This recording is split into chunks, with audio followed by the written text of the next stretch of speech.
하나님 말씀 로마서 8장 5절에서 8절 말씀을 보겠습니다. 육신을 쫓는 자는 육신의 일을, 영을 쫓는 자는 영의 일을 하나니 육신의 생각은 사망이요 영의 생각은 생명과 평안이니라. 육신의 생각은 하나님과 원수가 되나니 이는 하나님의 법에 굴복지 아니할 뿐 아니라 할 수도 없음이라. 육신에 있는 자들은 하나님을 기쁘시게 할 수 없느니라. 아멘. 5절에 보면 육신을 쫓는 자, 따르는 자, 그리고 성령을 쫓는 자, 따르는 자, 이렇게 말씀하고 있죠. 첫째 아담 안에 있는 자들은 종입니다. 사망의 종이라고도 하고요. 여기에서 어느 누구도 빠져나갈 수가 없습니다. 교인들은 아니면 목사들이나 신학자들은 육신을 쫓는 자는 육신의 일을 생각한다라고 하니까, 그래, 오늘부터 결심해서 육신을 쫓지 않고 성령을 쫓으면서 살아야지, 이렇게 생각을 할 수밖에 없고요. 이 모습이야말로 가장 육신을 따르는 모습이에요.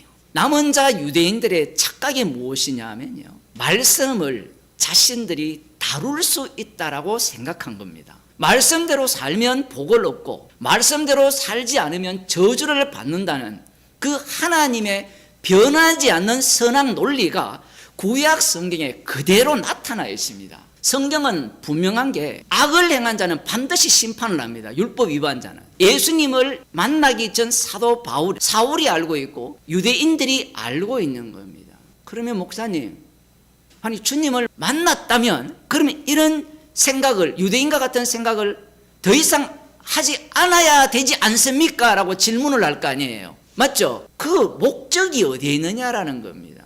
마귀가 말씀을 장악하면 모든 말씀을 누구 중심으로 해석을 합니까? 마귀 중심으로 해석하거든요.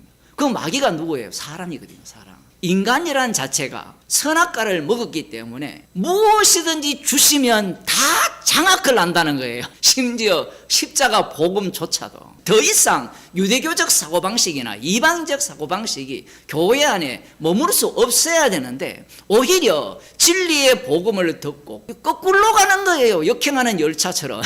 그 이유는 성도 같은 경우에는 십자가의 사랑을 알아가게 하기 위한 조치지만 성도 아닌 자는 오히려 그 과정을 통하여서 제거시키기 위한 조치예요. 이미 성도들은 성령의 기름 부음을 받았기 때문에 우리의 악마성을 드러내면서 십자가 사건에 참여하는 자로 드러내는 겁니다.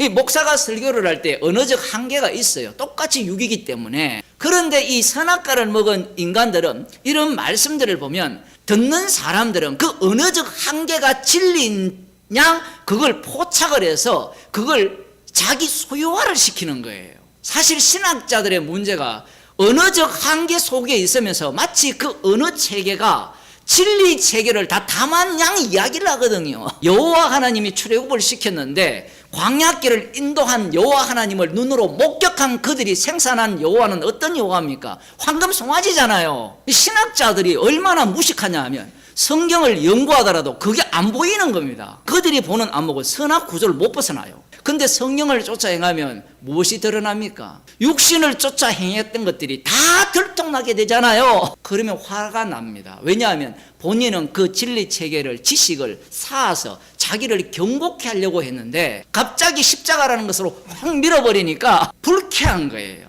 그 불쾌함을 당해야 되죠. 책망이 들어오면 온갖 육적 요소들이 올라와야 돼요. 그것들을 일으키시면서 성령께서는 십자가 앞에 그 사람을 세우는 겁니다. 신약 성경 말씀이 왜 어려우냐 하면 구조 자체가 어려워요. 구약적 그 하나님의 말씀의 그 체계 자체는 굉장히 육적인데 굉장히 영적이에요. 호세아서 6장을 한번 보겠습니다. 오라 우리가 여호와께로 돌아가자 이렇게 외치잖아요. 어찌되었든 이 내용이 그 다니엘을 지나서 예수님 당시로 가게 되면 이 로마 압자에 있는 그 상황에서 이들이 이 말씀을 어떻게 보겠습니까? 간들이 구할 때 하나님이 어떻게 하실 것이다라는 기대감을 갖고 있어요.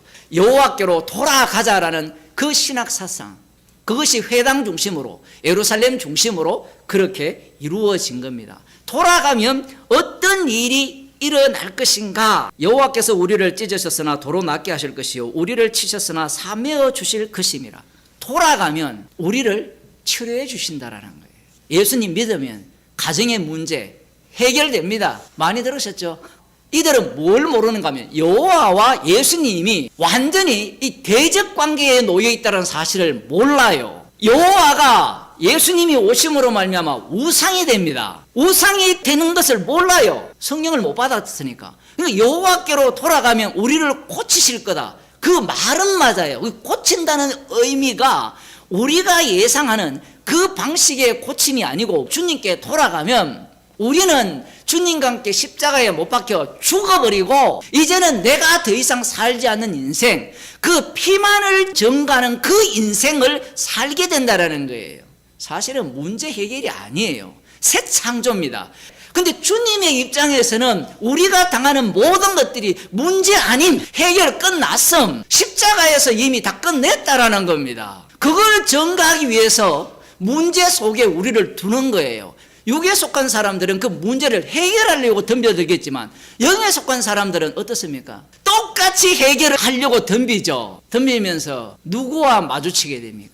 십자가 사건과 마주치게 돼요. 죄인으로 드러나는 겁니다. 하나님께서는 역사적 사건 속에서 이스라엘 백성들을 어떤 환경 속으로 몰아넣느냐 하면 이 말씀대로 지키려고 하는 자들을 만들기 위한 환경으로 몰아가요. 그러면 이들이 여호와께로 돌아오죠. 돌아오고 난 뒤에 이들이 뭘 기다립니까? 여호와께서 자신들을 치료해 줄 것이다. 아브라함 언약의 완성, 메시아 왕국, 다윗 왕이 다스리는 그 세계를 시온산을 중심으로 만들어 주실 것이라는 그 기대감을 품고 있는 겁니다. 그러면 질문하겠습니다. 이게 뭐가 잘못됐습니까? 말씀대로 믿잖아요. 3절에 그러므로 우리가 여호와를 알자, 힘써 여호와를 알자. 여호와를 힘써 알자라는 거예요. 언약의 땅에 이른 비와 늦은 비를 내리셔서 그 땅을 풍요롭게 했듯이 우리를 축복해 주실 것이다. 그래서 여호와를 알자라는 겁니다. 그 성경 공부 열심히 하는 자들이 예수님을 살해한 바리새인과 서기관이에요. 그러면 여호와를 알자고 했으니까 말씀을 들어야 됩니까? 말아야 됩니까? 이 복음의 비밀을 더 깊이 알면 마지막 도달 지점이 무엇일까요? 내가 바로 마귀의 아들임이 들통납니다. 이게 복음의 세계예요. 이 말씀의 체계가 복잡하게 연결되어 있거든요.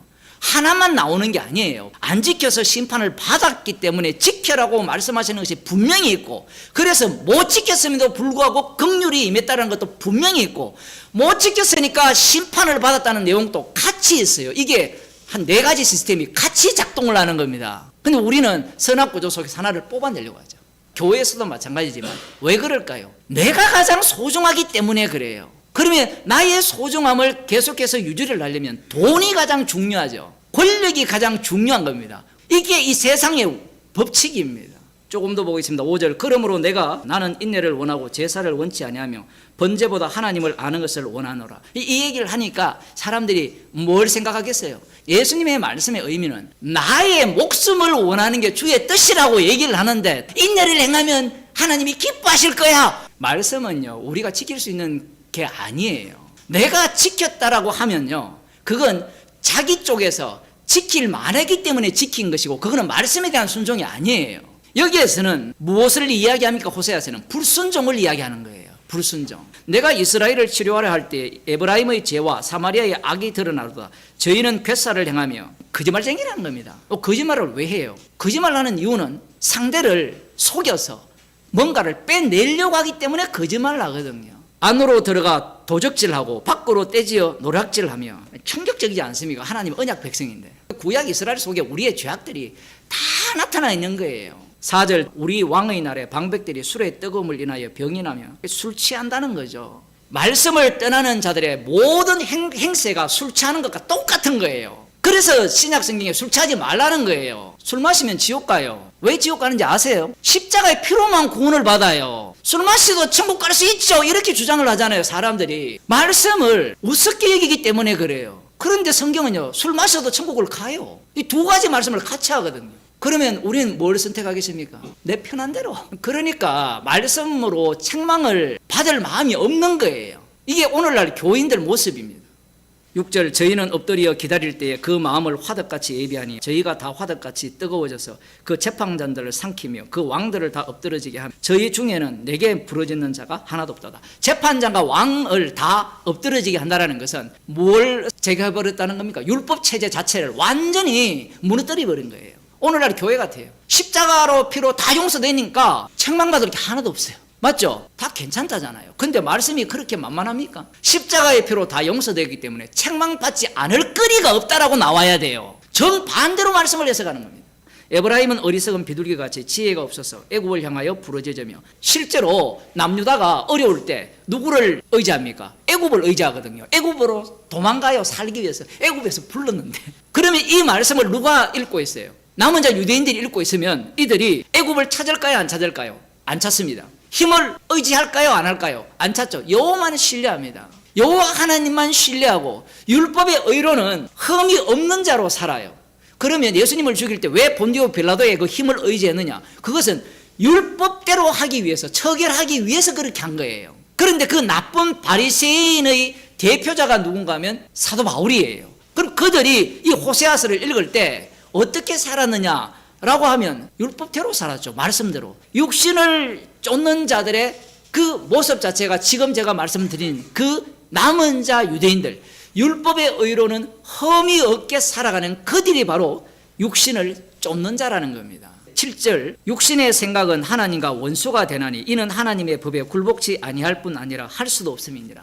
하나님의 율법이 나옵니다. 갑자기. 그러면 하나님의 율법이 뭐냐라고 하면 모세의 율법이죠. 그래서 로마서에 가면 하나님의 율법이라 했을 때 율법이 시내산에서 주신 율법이 있고 주님이 주신 율법이 있습니다. 이 하나님의 율법은 무엇이냐 하면 예수께서 가라사대 내가 곧 생명의 떡이니 내게 오는 자는 결코 줄이지 아니할 터요 나를 믿는 자는 영원히 목마르지 아니하리라. 산상설교에서 율법을 주시면서 이제는 내게 오고 나를 믿으라고 명령을 합니다. 그런데 이 예수님께서 나를 믿으라고 할 때 예수님이 안식일을 범해버립니다. 안식일. 율법을 지키라고 한 분이라면 율법을 본인이 지켜야 되는데 안식일을 범한 분이 하시는 말씀이 나를 믿으라고 하는 거예요. 그래서 예수님을 죽이려고 하는 겁니다. 왜 죽여야 되느냐? 자기 민족들 가운데 우상 숭배자가 있으면 안 되는 겁니다. 그것 때문에 멸망당했거든요.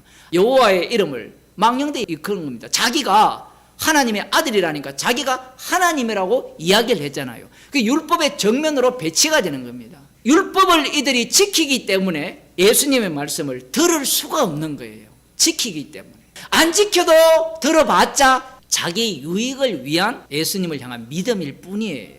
요한복음 1장에서는 빛이 세상에 왔으되 어둠이 깨닫지 못했다라고 하잖아요. 그 어둠이 바로 다 육신에 속한 자입니다. 그러면 육신에 속하지 않는 자가 있습니까? 라고 질문하면 없어요. 없단 말입니다. 하나님의 법에 순종할 수가 없어요. 육신은. 그러면 여러분은 육신에 속했습니까? 아닙니까? 육신에 속한 자가 자기를 육신에 속했다라고 인정할까요? 안 할까요? 안 합니다. 절대로. 이 말씀이 이런 거예요. 성령에 속한 자만이 자신이 육신에 속했다라고 인정을 해요. 성령을 받게 되면 자기가 질문한 방식이나 그 이해한 모든 방식이 육신에 속한 자로서 죄인 중에 갯수로 드러나는 그러한 요소로서의 질문이었던 겁니다. 그래서 육신을 따르는 자들은 결코 하나님의 법에 굴복치 아니할 뿐 아니라 할 수도 없다라고 해요. 굉장히 강조를 하죠. 불가능하다라는 겁니다. 불가능. 성령을 쫓는 것도 마찬가지죠. 성령의 인도하심이 없으면 성령을 쫓아 행할 수가 없어요. 그 말씀을 지금 하고 계신 겁니다. 하나님의 법이 뭐냐? 십자가 복음이에요. 주 예수를 믿으랍니다. 사람이 마음으로 믿어 의에 이르고 입으로 시인하여 구원에 이른다. 이 내용이 법으로 주어지는 거예요. 법. 율법 아닌 게 없어요. 말씀은. 이 율법에 대해서 공격하는 그들은, 십자가를 이야기하는 그들은 이런 소리를 되게 싫어하죠. 성경이 지금 그 얘기를 하고 있는 거예요. 왜 법이라고 말씀을 하시느냐? 그 이유는 인간 자체가 성령을 받아도 육체 가운데 살기 때문에 항상 선악 구조 속에서 법 체계 속에서 살기 때문에 그래요. 그 방법 아니고는 복음을 전할 방법이 없어요. 왜냐하면 모든 사람이 육이기 때문에 그 육적 방식으로 복음이 전파되고 여기에서 못 벗어납니다. 성령이 없는 사람은 자신이 육신에 속하여서 육신을 따라서 산다라고 생각하지 않습니다. 근데 오늘날 교회는 어때요? 성령을 받으면 여러분 성령을 쫓아 행해야 됩니다 라고 이야기를 하잖아요. 육신을 쫓는다는 이야기는 빼버리잖아요. 인간들은 이 말씀에 대해서 어떻게 생각하느냐 하면 하나님의 율법을 우리가 순종할 수 있다라고 이야기를 하는 거예요. 지금 로마서는 우리의 불가능성을 계속해서 언급합니다. 불가능성뿐만 아니라 우리의 이 연속성을 부정합니다. 구약 이스라엘을 보면 그 이스라엘 전 역사를 성도의 인생이라고 봅시다. 이스라엘이 어떻게 만들어집니까? 어린 양의 피로 만들어졌죠. 만들어지고 그 다음 이스라엘은 계속해서 유지가 되는데 그 이스라엘의 구성원들은 계속 바꿔지잖아요. 충격적이잖아요. 나의 구원 자체가 들어갈 자리가 없어요. 로마서에서 나의 구원을 꿈꾸는 자들을 철저하게 공격을 합니다. 십자가의 피를 전가하기 위한 구원이지 우리를 구원해서 안정적으로 천국에 고스란히 넣어주기 위한 구원이 아니에요. 물론 빌립보서에서는 너희 가운데 착한 일을 시작하신 이가 예수 그리스도의 날까지 이루실 줄로 확신하노라. 그 내용의 말씀이 틀린 게 아니에요. 보호를 하긴 해요. 언제까지? 그가 사명이 다할 때까지. 사명이 남아서 사명을 지금 감당하라고 살리는 거예요. 근데 이걸 나의 것으로 바꿔버리면 내가 영원해야 되는 거예요. 어제의 나와 오늘의 나는 연속성이 없습니다. 그러면 목사님 그 세계에서 우리가 벗어날 수 있습니까? 없어요. 그 세계에서 못 벗어나야만 어제의 나가 주님의 피로 오늘 또 새롭게 생성된 피조물임을 증거할 수 있어요. 육신에 속한 자들은 어제 니나 오늘 니나 똑같지 않느냐 이렇게 봐요. 그들은 뭐가 없습니까? 성령이 없죠. 말씀이 없으니까 어제의 신앙 지식과 신학 지식이 오늘 자신의 신앙이라고 주장하는 자들이에요. 그게 신학자들이고요. 그 신학자들이 어디로 들어왔는가 하면 교리로 들어온 거예요. 제가 교리가 틀렸다는 이야기를 하고자 하는 것이 아니라 맞는 게 없어요. 이 세상에는. 심지어 성경도 안 맞잖아요. 마귀가 성경을 갖고 오잖아요.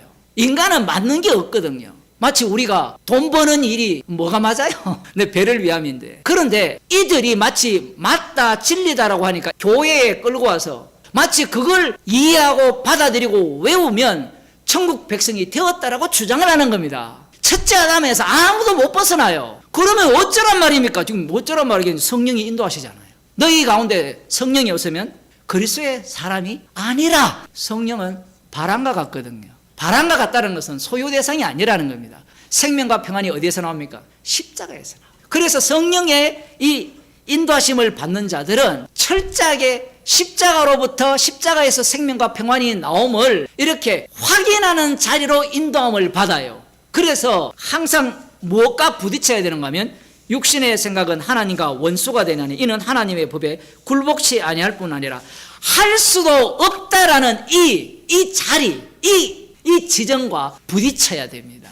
만일에요, 할 수 있다가 되면, 예수를 내가 믿을 수 있다가 되면 그 사람은 무엇을 제거시키는 거예요? 십자가의 피를 제거하는 겁니다. 악마가 노리는 지점이 그 지점이에요. 피만 제거하면 돼요. 악마는 피공로만 제거하면 인간은 죄인이 아니잖아요. 이제 의인이고, 의인이니까 어떻게 예수님 할 일 다 하셨죠? 안녕히 계세요. 그러니 나는 어디에 살겠습니다? 부활의 세계에서 살겠습니다. 이제 십자가는 안녕히 가세요. 이렇게 하는 겁니다. 오늘날 기독교 신학이 부활의 신학이라는 것이 주류를 이루거든요. 왜 그러냐면 부활은 희망적이잖아요. 근데 십자가는 어떻습니까? 부정적이잖아요. 한 7, 8년 되는 사람이 그런 소리를 했다고 해요. 또 십자가냐? 왜 그런 마음을 갖고 있느냐 하면요, 이게 이 세상에서는 내 자녀가 성공해야 된다는 거예요. 복음을 알았으면 모든 걸 얻은 거거든요. 근데 그건요, 돈이 안 돼요. 돈이 안 되니까 십자가 설교 그만하시고 우리 애들한테 긍정적인 얘기를 해달라는 거예요. 그런 것들이 세상을 살 때 도움이 안 되거든요. 그게 예수님의 십자가예요. 성령은 그리스도의 영이에요. 사람들이 성령 충만 받으면 허허 기분 좋다, 이거 사기입니다. 우리가 옛날에 부흥회 때 성령 충만 받고 싶어서 안달이 났잖아요. 왜 안달났습니까? 슉 해서 병 낫게 하고 싶고 슉슉슉 해서 방언하게 하고 싶고, 그게 우리의 본심이잖아요. 그래서 이런 본문을 보면서도 탐심을 이렇게 드러내는 거예요. 그래, 육신을 쫓는 자는 하나님의 법에 절대 굴복할 수 없다 했으니까 나는 하나님을 기쁘시게 하기 위해서 성령을 쫓아 행하겠다. 이게 바로 유대교입니다. 이런 자들을 만나면요, 복음이 안 먹혀요. 십자가 이야기 그만하라는 거예요. 그러면 성도가 왜 핍박받느냐라고 하면 예수님을 닮았거든요. 예수님이 세상을 향해서 악하다 했어요. 세상을 향해서 악하다니까 나도 악하고 예수 못 믿는다 이야기예요. 하나님을 기쁘시게 할 수 없어요. 왜냐하면 하나님을 기쁘게 한 분은 딱 한 분이에요. 이는 내 사랑하는 아들이요 내 기뻐하는 자라. 하나님을 기쁘게 하는 분은 예수 그리스도 뿐이에요. 십자가에 피 흘리신 그분밖에 없습니다. 그러면 하나님을 기쁘게 하는 유일한 방법은 그 피를 증거하는 방식밖에 없어요. 성령의 인도하심을 따라서 성령을 쫓아 행하게 하셔서 죄인으로 드러나게 하시고 십자가의 피를 자랑해 하는 방식으로 하나님을 기쁘게 하는 겁니다. 내가 기쁘게 하는 방식은 없어요. 기도하겠습니다. 하나님 아버지, 하나님을 기쁘시게 한 분은 말씀이 육신이 되셔서 십자가에 못 박히신 하나님의 아들밖에 없음을 말씀을 통하여 들려주심을 감사드립니다. 하나님을 기쁘시게 하는 자로 십자가에서 다 이루신만을 마음껏 증거하는 자로 살아가게 하심을 감사하는 저희들이 되게 하여 주옵소서.